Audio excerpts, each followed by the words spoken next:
They call them pony cars because way back in 1964 and a half, the very first one was the Ford Mustang. And pony cars are back. All of the big three have one. But for right now, the bestseller wears a Chevy bow tie.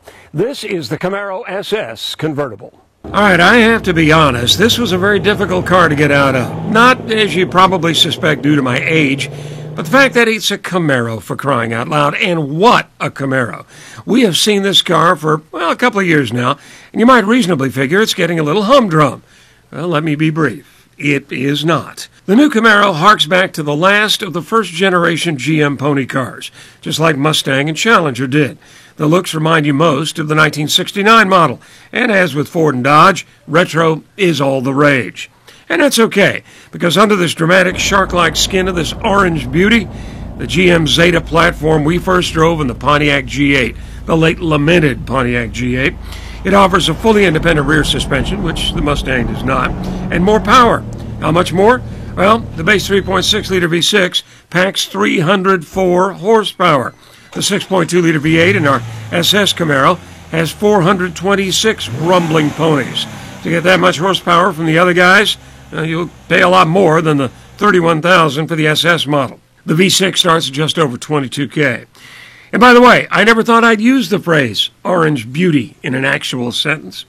Inside, the retro theme continues, two-tone leather seats, and a cool radio and auxiliary gauges mounted in the console. At night, all right, it's a little busy. Well, okay, admittedly, it looks like downtown Tokyo. The new convertible top is a little slow, but an absolute cinch to put up and down.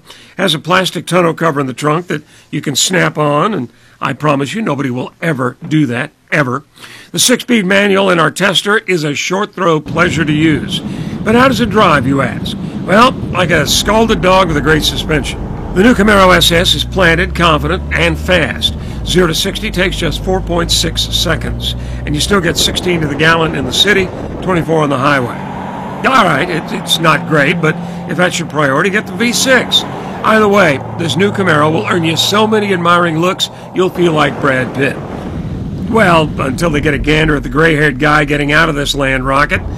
What a letdown that must have been. And that's the Camaro SS convertible. It's big, it's fast, it's gaudy. Doesn't get very good mileage, though. Why am I even mentioning that? That's our road test. I'm Roger Gray. We'll see you on the road.